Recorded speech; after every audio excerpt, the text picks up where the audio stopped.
Today we're going to do a double header.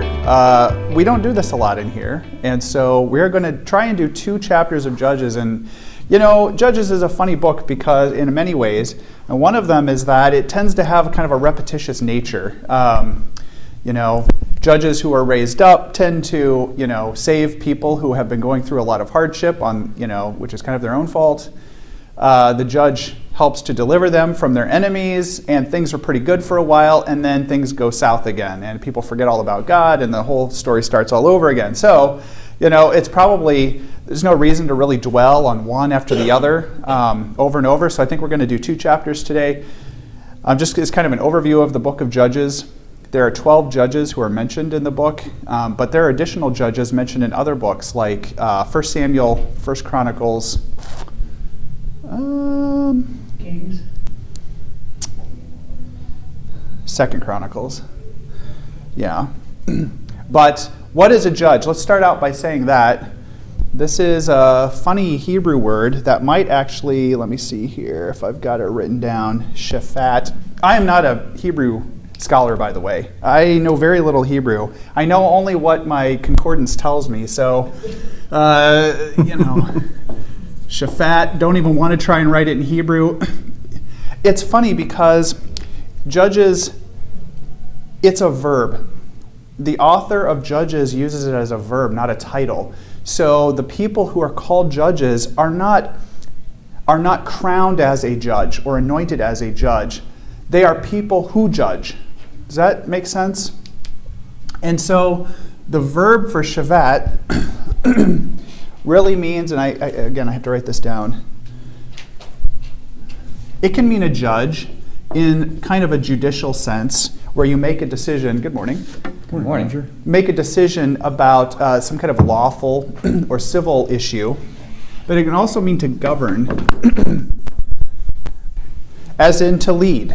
And so if you have, you know, your fancy NIV, sometimes they'll have a footnote in here that says judges, but also means leaders or rulers. Can also mean to vindicate. What does vindicate mean? To vindicate. Oh, Vindicate. Man. It seems such an easy word. To clear. Okay. To right all the wrong. Yeah. To reconcile. That's kind of it. And it kind of goes into the last one, which is to punish. So there is this sense of, I'm going to right wrongs, but also I'm going to punish the evildoers. Yeah. And as it turns out, that's exactly what all the 12 judges of the book of Judges do. And so what do the people who are called judges do in the book of Judges? Well, they do the verb, like they act. It's an action, not a title. They tend to be military rulers. Now, contrast this with, you know, other leaders of Israel. What are some other leadership roles of Israel that we've seen in the Old Testament? Like king. Okay, king. Like Moses, he didn't really Okay. Prophet. lead them into battle. Okay, so we have king, we have prophet, we have leader, right? Leader. Like a military leader, like Joab. I don't know what you would call him. Commander. Judge. What's another really important office that is associated with the temple? Priest. The priest. So here we're seeing a very big difference between the judges who are raised up to kind of deliver Israel from their enemies and the judges here. Now there is some aspect of spiritual leadership, but here it's much less about the office of being a priest and more about just getting the nation back on track with the worship of Yahweh. So here's our map, woo, right? I love drawing it, as awful as it is. So here is essentially, if you imagine modern day world, this is the modern nation of Israel right here. Okay, this would be the nation of Jordan. This would be Syria. And this tiny piece here would be the small country of Lebanon. And then, of course, as you go south, there would be Egypt, there would be Turkey, and of course, on and on and on. During this period, remember, there aren't really states to speak of. There aren't like official countries with stable borders and stable governments. It's really kind of very nomadic, conquer or be conquered. There's regions and tribes. And here we have the 12 tribes of Israel who have settled in this region that's largely called Canaan. Okay? And so here is, of course, the Dead Sea, the Sea of Galilee. Anyway, long story short is we have a region here that is inhabited by many, many kinds of peoples. Okay? The Israelites aren't really even a nation yet. They're just a bunch of people that are living in a region. Kind of nomadically, they have settled after their trip back from Egypt and the Exodus. And so they're living with a lot of different kinds of people all around them. Here's the Philistines. Really right on the coast here. The geography is kind of interesting. So the coast here is flat plains, very fertile. And then you have they're basically hills, very small mountains that you call the Judean hills or foothills. Then you have this rift valley, essentially a great rift in the earth, and in it is, of course, the Jordan River, Sea of Galilee, Dead Sea, and so on and so forth. And then you have all these peoples that live here: Moabites, Ammonites, Aramites, which is also called Syria, and then Phoenicia up here, which is where we get our alphabet. Anyway, long story short is, you definitely see that these people, and the point I was trying to get at here is that this is all polytheistic. These are people who worship many gods. In fact, the Israelites were polytheistic, largely until after the Babylonian exile to a large degree.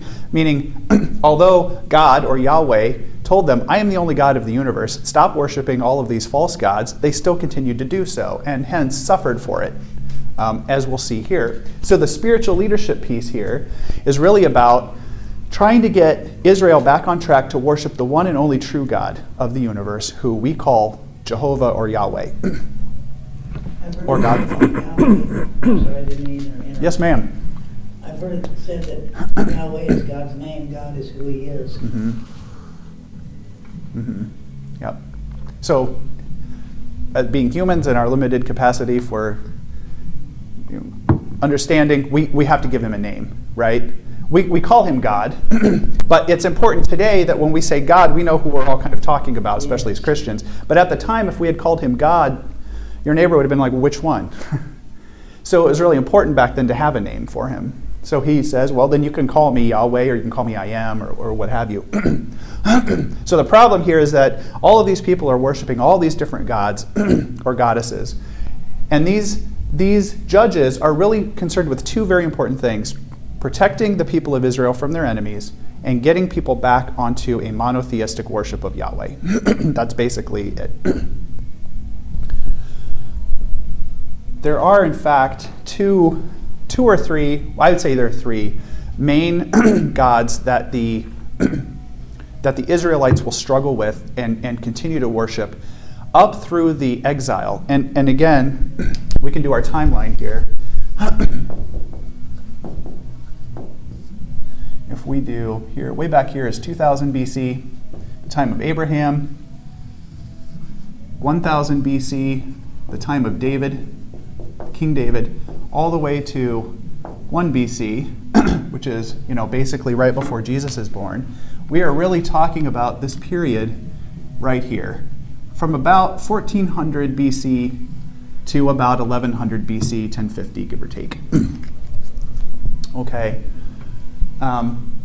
So there's no king yet. There is no nation of Israel. And there are there are many gods and goddesses that the people of the Canaan region are worshiping. Name some of the big ones you've heard from the Bible. Baal. There you go, right off the bat. Baal. Lost or something. Baal has different names. Baal is actually a term that means Lord, but he has himself different names.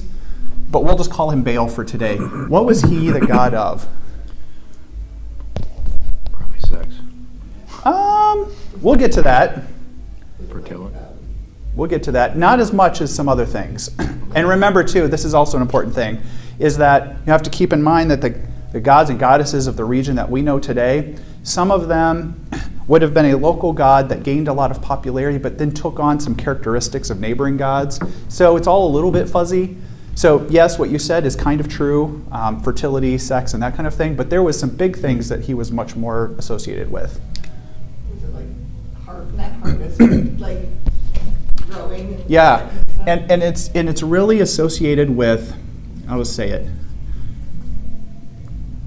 storms, thunder and lightning, Donner and Blitzen. And because of the storm god aspect, this was super important. What do storms bring to the earth that's really important? Rain. And rain results in what? Life. It results in life because it waters your crops. And so, kind of indirectly, fertility. This is really important. So, if you'll remember, we'll fast forward here a few years to the time of the kingdoms, the divided kingdoms, which lasted until about 586. During this period, we had a number of natural disasters that affected Israel, and they were called what?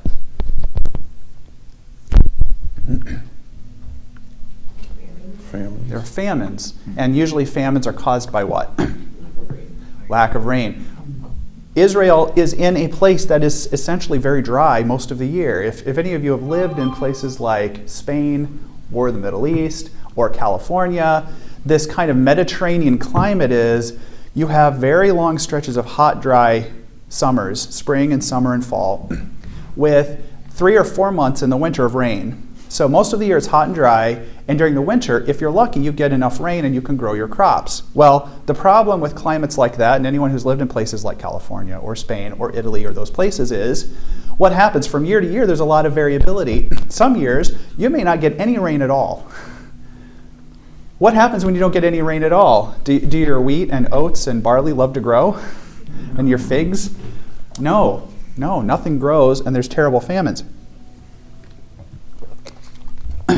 Gods serve a big purpose, a functional purpose in society. Why would people keep going back to worship Baal?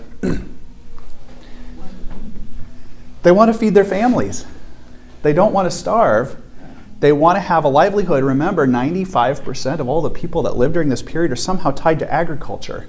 That is the exact inverse of today, which may be less than 5%, at least in the West, of people are associated in some way with agriculture. Is completely the opposite today. We forget how important farming was to these ancient societies. And so, you look at your Bible and you go, you people are so stupid for worshiping this god, Baal, who obviously, to us, we go, what good did it ever do you to worship this god who obviously to us seems like a complete idiot to worship? But you have to remember, these were desperate times, and desperate people look and say, well, this priest or this judge keeps telling me I need to worship Yahweh.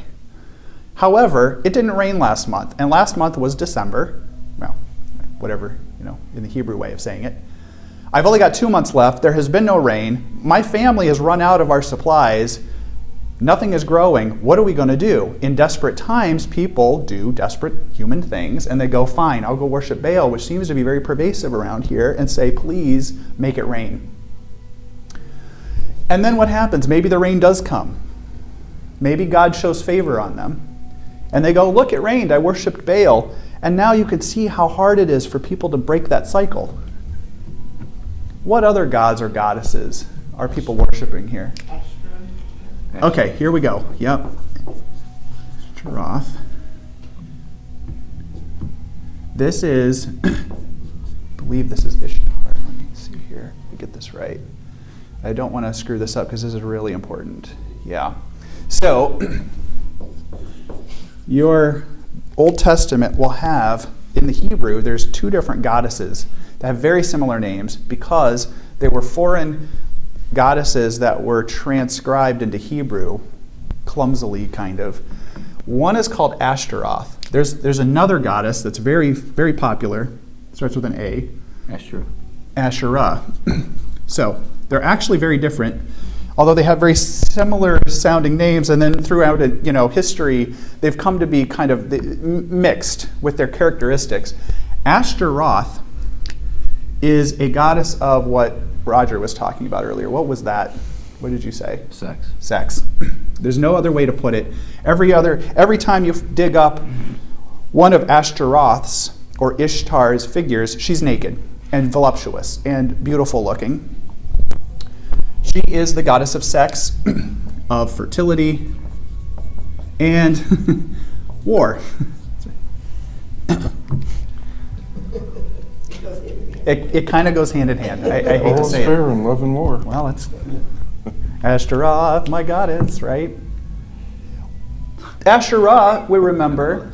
Well, I just made that up. Asherah is different. What do you remember from the Old Testament as far as the worship of Asherah? She the one who has the poles. Yes, she has these poles. Now, it turns out, she has very similar characteristics here of fertility, sex. The Asherah poles were a place, again, this is very similar stuff. If I worship a goddess of fertility, what is an act I'm engaging in physically to kind of promote that fertility? Sex. This stuff, right? Where did people tend to engage in that kind of thing? It's a temple, wasn't it? In a temple to this goddess. Now, these temples would be built, if they had a temple, there would be prostitutes. There would be prostitutes who, you would go to that temple or that location, and in the case of the Asherah pole, it might just be a tree out in a field, or a pole that's been erected, that is erected to the goddess, either Ashtaroth or Asherah, and you would have sex there with a prostitute.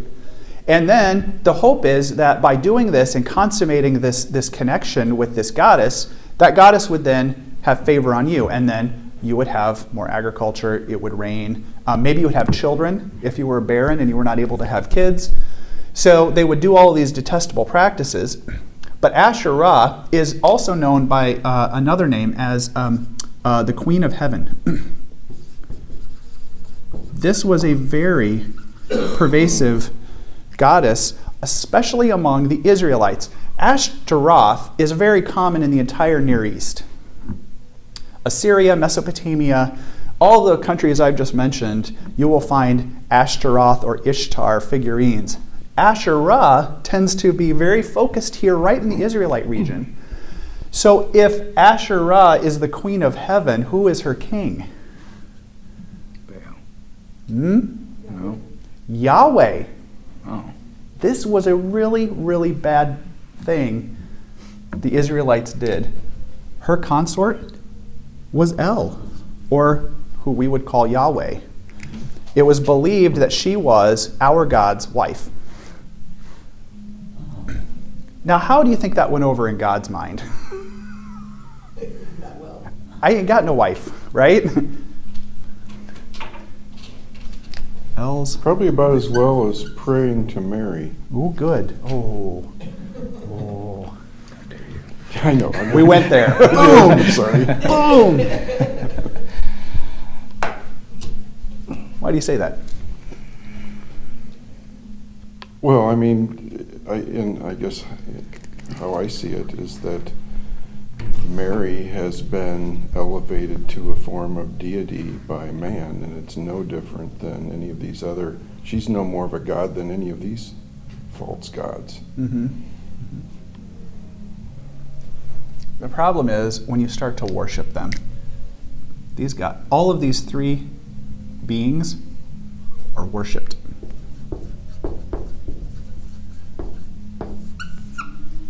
That doesn't make God very happy. God makes it very clear, I am God alone. There is no other God. It's part of his 10 Commandments. When you start worshiping beings, you put them on the same level as Jehovah God, and he doesn't like that.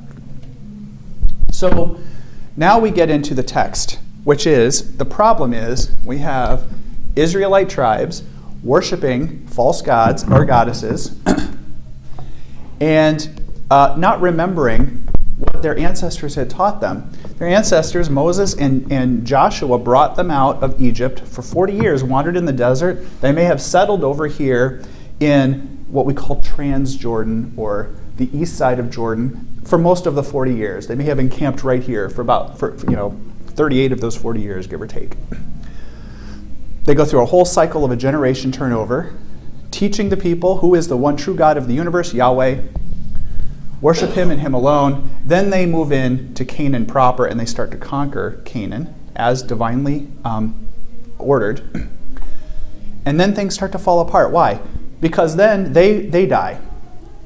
The people who entered Canaan start to die, their children start to take over, and then what? They forget all about Yahweh. They forget all about Jehovah. Where does this sound familiar? Yeah. The good old US of A. Yeah. One generation is all it takes, Yeah. folks. One generation. We are one generation away from extinction. Okay. Why do you suppose God chose Canaan to be the promised land? Excellent. 'Cause to me, Excellent I've never seen Canaan as being anything desirable. It's a great point. And you know what? I really don't have an answer for you. The only answer I can give you is that God said it was holy. And from the text, the only direct knowledge we know is that God says that this is a holy region that he has set aside for his holy people. And that his holy mountain, where he dwelled for thousands of years, essentially, before the period of Jesus and the New Covenant, was Mount Zion here in Jabus, or we call Jerusalem. Indirectly, we talked a little bit about why is this region so important last week. And if you remember the bigger picture of the whole Mediterranean and Near East, what did we say about kind of this whole area here? Arabia. It's a desert. It's a desert. And what did we say about a lot of the nations that were surrounding this region? Are they weak or are they strong? Strong. Very strong. In Western civilization, some of the most mighty empires that have ever ruled the earth for any length of time have almost all come from the Mediterranean region. What does this make this region right here? That's the highway. It's the highway. It is the highway of Western civilization. What do you notice about highways? People travel highways, People travel them. a lot of them. A lot of people travel them. And what else? They, Some kings wouldn't let the Israelites pass through, even if they offered to stay right on the highway. What do you notice about when you travel on a highway and sometimes like in the middle of nowhere? And let's use South Dakota. I love South Dakota, don't get me wrong. But if you drive on the main highway through Rapid City in South Dakota, for like 200 miles, give or take, you see signs for what? Wall drug. Wall drug. Literally every mile you see a sign for wall drug. How many people who travel on that main highway through South Dakota do you think stop at wall drug? Well, a lot of people, either because you've been beaten down to death by the advertising and you're like, fine, I'll stop at wall drug, or because there's no other gas stations for 100 miles and you have no choice. When you stop off at wall drug, what do you tend to do? You buy things. spend money. Say it again. Spend money. You spend money. Talk to people. You talk to people. You talk to people. Remember, folks, this is not the information age. This is not the age of Twitters and Facebooks and Googles or New York Times even. This is the age of the only information I have about the universe or the world comes from me talking to another human being face to face. Well, that's a crazy idea, right? If this is the highway of Western civilization, why would God strategically put his promised land right there? I'm guessing he's got a bigger picture in mind. He knows Jesus is going to be coming. Okay. He knows that the best way to get the word out is to put Jesus right in the middle of all this traffic. Well, I can't think of a better I mean, it reason. wasn't because Canaan was the garden spot of the world. No, huh? He could have made Hawaii or something like Hawaii, the promised land. That wasn't, his promised land wasn't for creature comforts for the That's right. Israelites. That's right. It had a whole different purpose. It was probably to spread the gospel about him. And what better way, that's why he picked the Jews to be his vessel. But ironically, when they went to spy the land, they said it's flowing with milk and honey, and it's like so fertile. And Well, how rich many and of them said wonderful. that? 2. Right, 2 of them. Right, like, Yeah. 10 were bad and 2 were good. No, we're not saying that this is a desolate place by any means. We're not saying that by any stretch. But I think the point is valid, which is if you are really talking about, did he do it because it's a tropical paradise? It's not a tropical paradise. Did he do it because this is the cradle of civilization? No, there is no evidence that really any great technological or philosophical achievements in human history really ever came out of this region here. What's left? What's left? The people here are corrupt. It's poor. It's not the greatest place to grow food. It's really average as far as everything else goes, except for this one feature, which is it is the highway of Western civilization. well, God said to them before they entered in Deuteronomy that if they followed him, they would never be hungry. They would have more than enough. They could rest their land every 7 years, because the 6th year they would have way more than they needed. And every the 50 years, they would have to take 2 years off because of the year of Jubilee. Yeah. And so the fact that they had to resort to like trying to worship Baal to get rain, when God, if they would have just followed him, he promised them, basically overwhelming like bounty. They would be the lender, not the borrower. Yeah. And so, that's the point, right? Which is, I'm in an area that is not guaranteed to have those things. I have to rely on God. That's the point. It's not Brazil. It's not it's not Thailand or Indochina or something. It is a place I have to depend on God if I want rain and food and agriculture to grow. So what happens? Sometimes, most of the time, we find they don't follow him. They take matters in their own hands. Yeah. Ooh, that's good too. Yeah. This is exactly right. Yeah. Well, what has Jehovah done for me lately? Yeah. Nothing. So go get me a Baal idol. Let me go worship it. Well, even Abraham and Sarah did the same thing. Here, take my maidservant Hagar. Right. It's like God said you're going to have a child, and not the way. He took yada yada yada. Yeah, it's been 2 months. I don't have a child. It's kind of true, right? Hagar, come on over here. What do you Speaking think? of that, let's go ahead and get into the word, and we're going to start with 2. And due to time, because I am very long-winded, I think I'm just going to have you guys read the entire chapter, 1 through 23. Okay, the angel of the Lord went up from Gilgal to Bochim and said, I brought you up from Egypt and led you to the land I promised to give your ancestors. I said, I will never break my agreement with you, but you must not make an agreement with the people who live in this land. You must destroy their altars. But you did not obey me.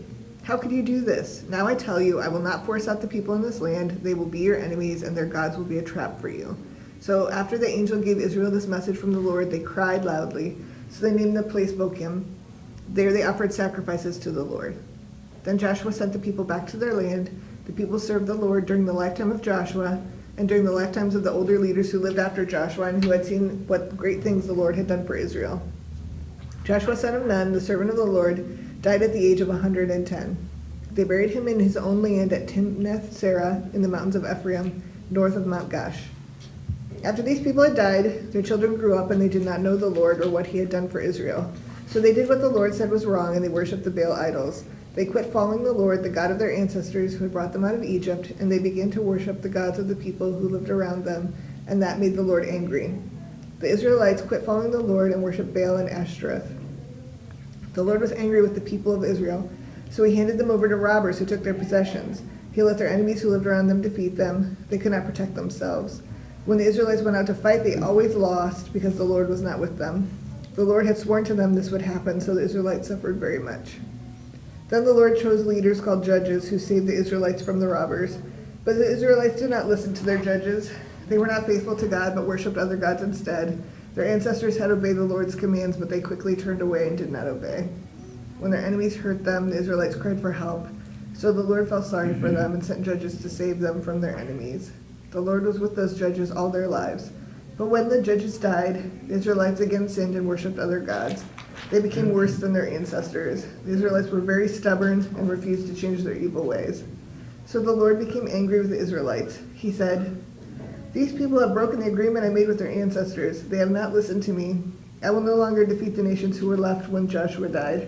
I will use them to test Israel, to see if Israel will keep the Lord's commands as their ancestors did." In the past, the Lord had permitted those nations to stay in the land. He did not quickly force them out or help Joshua's army defeat them. Thank you.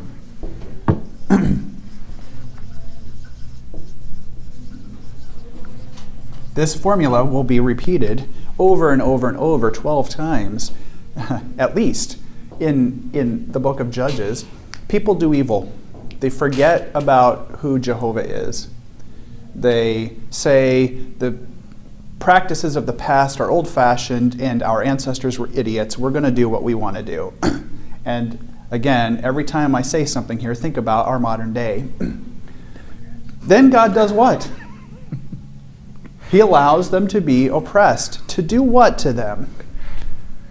Teach them a lesson. To teach them a lesson, but also to do what? It's very specific here.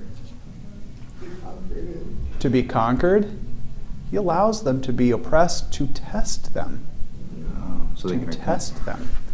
God allows oppression for testing. I am going to see who of you repent. I am going to see who of you change your ways and say, you know what? We were wrong. God is right. He is the only God of the universe. Save us.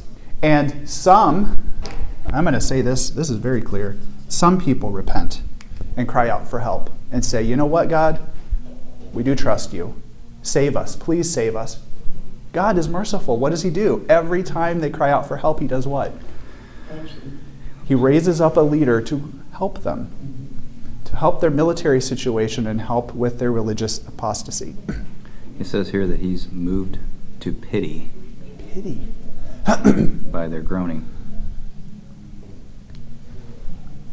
When Jesus is confronted by people who are sick or suffering or dying, the Greek word there is splagnizomai. It literally means to be moved from the depths of his bowels with pity. He feels so bad for these people that he wants to help them and he heals them. God is a merciful, loving creator. Our cries for help do not go unanswered. We do not have a robot that we serve in heaven. And he acts to help us. What do you guys take away from this passage here?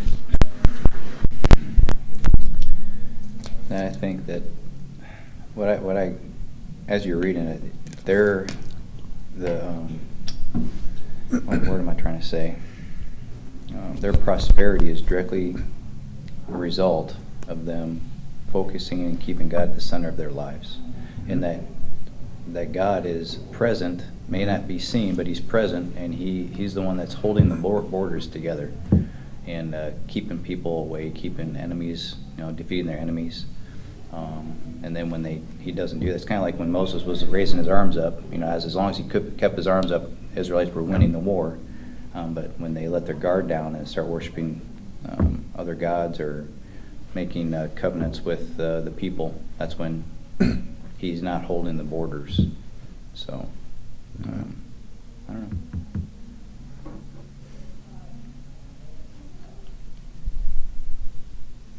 I think about how God is very sad. Mm-hmm. He tells them the truth and then they pervert it. Mm-hmm. He allows, they listen to Satan, He likes to take truth and then twist it. Yep. Like, Yep.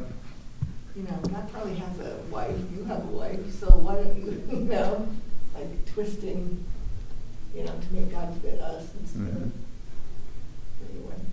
It's subtle. Yes, I like that. It's subtle. Verse 20. Therefore the Lord was very angry with Israel and said, because this nation has violated the covenant I have laid down. When you read in the Old Testament, the Hebrew translated to this or that nation, who is that person usually referring to? The nations of the world. Everyone but Israelites. Gentiles. That nation has sinned against me. That nation has corrupted my people. My people are my people. But here God is so grieved, and it's subtle, he's not even calling them my people. He's calling it this nation, this group of people who are really upsetting me.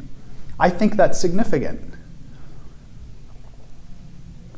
It's becoming so blurred who the people of God really are, it's hard to even call them his people. I also see a pattern, though, of second chances. And so when these people truly repent and turn from their sins, then God makes everything better. And then the next generation comes along and they screw it up. Then they repent and God comes back and has mercy on them. So it happens not just once, it's just over and over and over and over. So while you've got on the one side God's judgment, you've got the other side his mercy and his desire to forgive.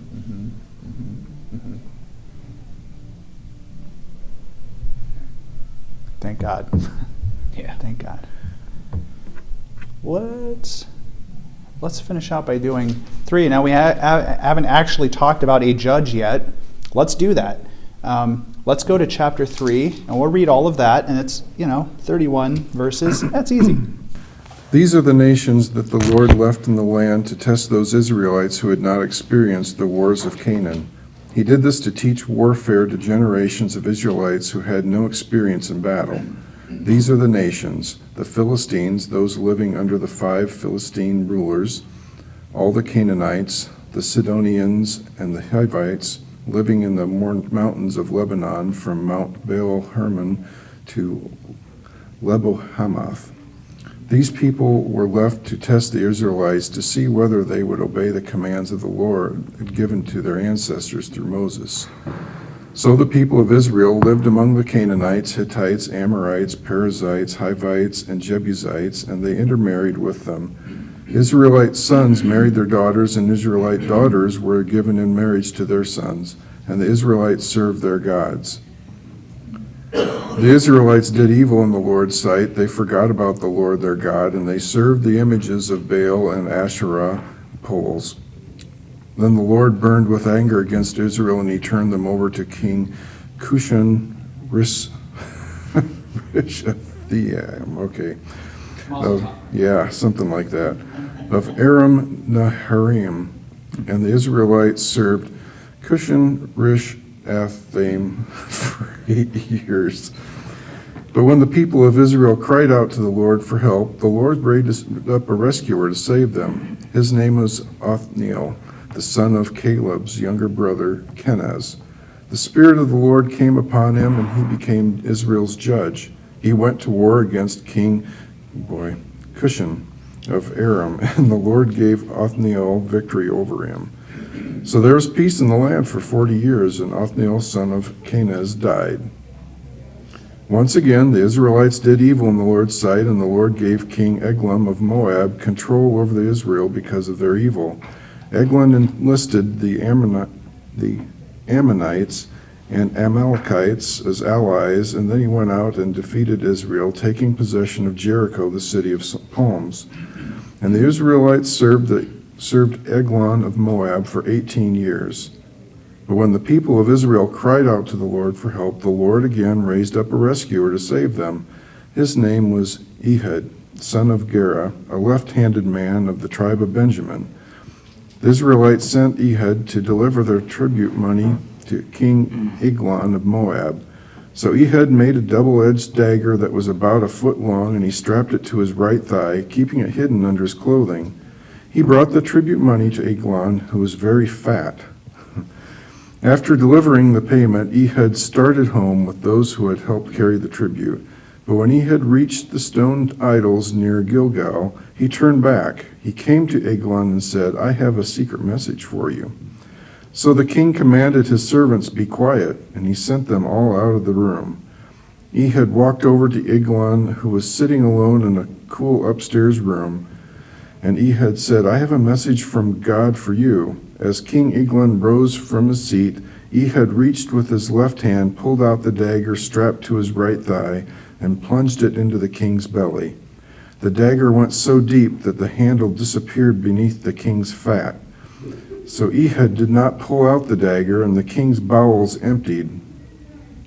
Then Ehud closed and locked the doors of the room and escaped down the latrine. After Ehud was gone, the king's servants returned and found the doors to the upstairs room locked. They thought he might be using the latrine in the room, so they waited. But when the king didn't come out after a long delay, they became concerned and got a key. And when they opened the doors, they found their master dead on the floor. While the servants were waiting, Ehud escaped, passing the stone idols on his way to Sariah. When arrived in the hill country of Ephraim, Ehud sounded a call to arms. Then he led a band of Israelites down from the hills. "Follow me," he said, "for the Lord has given you victory over Moab, your enemy." So they followed him, and the Israelites took control of the shallow crossings of the Jordan River across from Moab, preventing anyone from crossing. They attacked the Moabites and killed about 10,000 of their strongest and most able-bodied warriors. Not one of them escaped, so Moab was conquered by Israel that day, and there was peace in the land for 80 years. After Ehud, Shamgar, son of Anath, rescued Israel. He once killed 600 Philistines with an ox goad. Thank you. Very good, sir. This is one of the classic stories of the Old Testament. Ehud attacking Eglon and sticking the knife in so far that the fat of the guy went all the way around his hand and his guts come out and all this other stuff. It's interesting. This has absolutely nothing to do with anything. But it's interesting that they note that he was left-handed. Did you catch that reference? This is one of only 3 references in the entire Bible to someone being left-handed. Now, scholars are not exactly sure why this is so important. Obviously, today in the population, something like, 10% of the population, give or take, is left-handed? Is that what the number is? 10 or 20%? Okay. So, it's not insignificant. Every time someone is mentioned as being left-handed in the Bible, it's in a military context. And guess what tribe they're from? Every time. Benjamin? The tribe of Benjamin. Why? I don't know. Well, my concordance here says that many men of the tribe of Benjamin were left-handed, and it gave them an advantage in war. It's funny you should say that, because I have a semi-scholarly article that my friend at work gave me about this very thing. The curious case of the left-handed Benjamites, genetics in the Bible.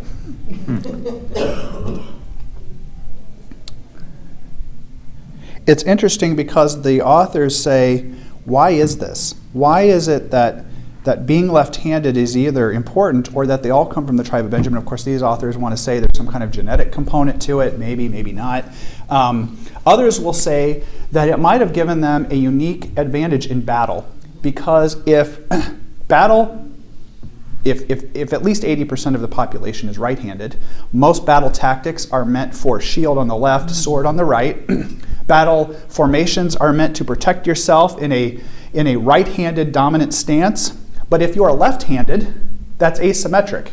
It's asymmetric warfare, and may have provided some kind of advantage because it's kind of like the left-handed throwing quarterbacks. have to have their line protection reversed so that they're protected on the right where they are blind, their blind spot, instead of on the left.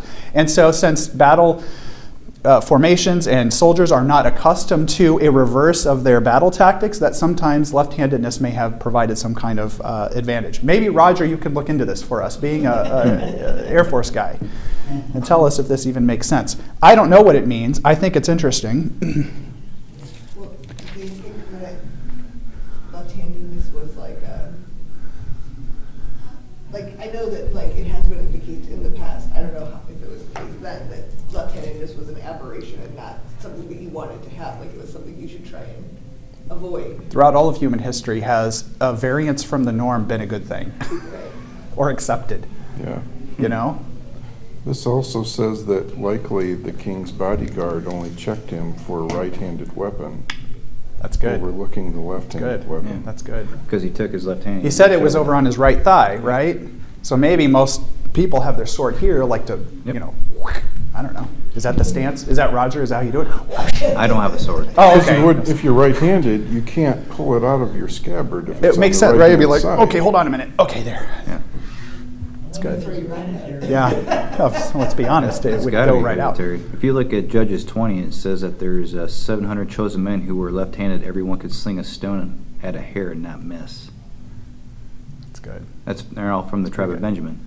Those Benjamites, dude, they're like special forces. Yeah. Special forces. Israel, special forces, tribe of Benjamin. What else do we notice here?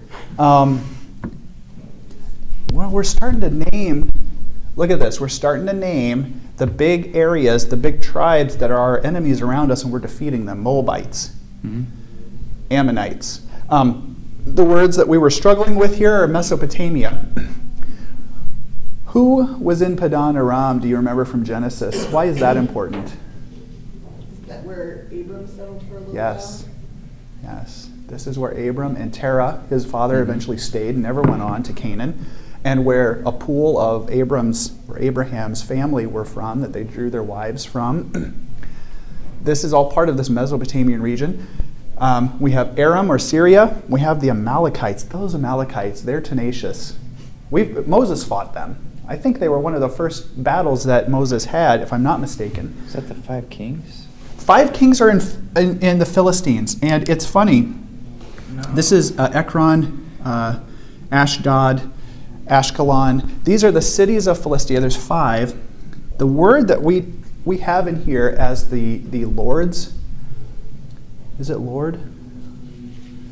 Let's see here. Let's find it here. I think it's the 5 lords of the Philistines. Yes, 5 rulers of the Philistines. This is a funny Hebrew word. Again, I'm not an expert, and this is what I'm being told, that this word in Hebrew is really a Hebrew word that sounds just like the word for axle. So it's thought that this is actually a Philistine word, not a Hebrew word. And in the Greek version of the Old Testament, they translate it as tyrannus. They are the tyrants, the 5 tyrants of the Philistines.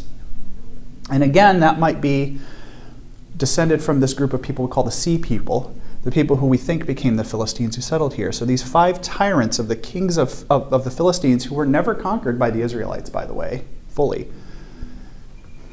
they're fighting them too. We have 3 judges who are mentioned here, Othniel, Ehud, and Shamgar. Shamgar is an interesting one because it's just kind of thrown in here. In different ancient manuscripts, the Shamgar reference comes after Samson's story. So it's not entirely clear when Shamgar, or even for any of that, kind of any of these people really reigned. But the fact is they did reign, and every one of them is talked about in a military situation, and to some degree a spiritual one. Shamgar, the only thing we know, after Ehud came Shamgar, son of Anath, who struck down 600 Philistines with an ox goad. Now, is this where now do we know that the Philistines had iron at this point? It's thought they did. So, And they killed them with a sharp stick. that's right. What is an ox goad? A goad is a stick or a whip that is used to, whoosh, come on, ox, plow my field. Go, go, right? And Jesus famously says you cannot kick against the goads, right? Yeah, he killed him with a stick. Samson killed with the jawbone of a donkey, right? If you are empowered by God to do something, it doesn't matter what tools you have. He will give you victory. Yeah. That's the answer here. It's like the Jawbone of the- Elisha's servant. Yeah. You know, when he's scared because the army's surrounding the town, Mhm. and Elisha says, "Lord, open my servant's eyes so Yep. he can see that those who are for us are Mhm. like bigger than those who are against us." You know, Mhm. because God's army is surrounding, you know, Shamgar. Shamgar. with his stick. Yep. And he, you know, is going out and fighting for it. It's almost like a comedy. If you had iron weapons and you are the Philistines and no one has ever really defeated you, and you see this guy coming at you with a stick, what are you bound to do? You're bound to start laughing your butt off. Okay, here he comes. Okay, let's fight him. Ready? Oh, watch out, guys. Here he comes. And he kills 600 of them. It's kind of like that rabbit on it. Wants them to know that he's the one doing it. That's it, Lorna. And that they're too little. That's it. Lorna, thank you so much, sweetheart. That is exactly the point of this whole thing. Time and again, the authors of the Old Testament want to make it very clear it is not the technology that won the battle. It is not the brilliance of the commander who won the battle. It is not the overwhelming numbers of the people in the army who won the battle. Who won the battle? God. God did. Well, it goes all the way back to when they marched around Jericho. Mhm. You know, they had this grand plan. We're going to march around 6 times, and on the 7th, we're going to march around 7 times and blow Yep. the trumpets, and you'll see. And it's like, okay, guys, this is what we're going to do. And he's like, that's our plan. You know, oh, not only that, we're going to have the priests go ahead of us. Yep. They're going to be not the military people, but the priests going to be in the front of the in front of us. From the leading Jericho's perspective, it's like a Monty Python film. They're sitting on the ramparts laughing their butts off at these guys, right? Whoa, what are you doing? Right? And then, crap. That's the movie I was thinking of. The rabbit. The rabbit. There it is. This is venomous. Jericho, the city of palms, right? And, you know, Gilgal, I don't know. It might be here. Some archaeologists think they found it. This is big stuff, folks. God is the one who wins the battle, not us. It's interesting they mentioned 80 years of peace, which seemed to be a really long time back then. I mean, Yeah. it's completely 2 generations Mhm. of peace. So it's as though the second generation actually learned something Okay. first. Okay. Very good. Any final thoughts or comments before we wrap up today? What do you take away from this lesson? I'm worried. God is strong. He's always strong. That's good. We can depend on him. Okay. He wants us to be depend on him. Yes. Yeah. I guess no matter how insignificant or weak or small you think you are, it doesn't matter. Doesn't matter. It does not matter. If you seek God with all your heart, soul, strength, and mind, I mean, if God's for us, who can be against us? Nobody. And I think a lot of times we put a lot of emphasis on our what we can do, and what we bring to the table, and if we focus on it too much, like you get overconfident, or you don't have the ability. You know, it depends on, you can be overconfident and be confident in yourself, or you don't have any confidence at all. But if you have confidence in God, I mean, what else do you need? That's good. That's good. And when you do win, who gets the glory for that? Yeah, exactly. I think that's the other variable. Mm-hmm. You know, Gideon, when he had his 300 people that killed, I don't know how many thousands of Amorites, I think it was. You know, 300 people, and with pots and torches. You know, they didn't have any of the tools and the tools of warfare, but they had God on their side. And he said he was the most insignificant, smallest, and the smallest nation, which I think was Benjamin. And they ended up killing, trusting in God that he took care of it. And that's us, you know. When we think we don't have the tools necessary or the right words to say when we're at work or at school or wherever we are, you know, if we're just faithful to God, he's the one that's moving ahead of us. He's already been there and done that, and he has our back. And we can do great things through him. Excellent. This pattern will be repeated. I'm sorry. Come back next week. We'll talk about this again. The stories are a little different. The theme is very similar. We'll see about how this will continue. And hopefully, again, there's some great stories in the book of Judges. But time and again, it's kind of one of those things. If you tell someone something 7 times, a psychologist will tell you, well, then they'll remember it, right? 6 times, they won't. It has to be 7 times. Maybe here 12 times. The point is, time and again, God is telling us over and over, I'm patient with you. I understand if you fall away, you need to repent. You need to come back to me and I will save you. So join us next week and we'll pick it up for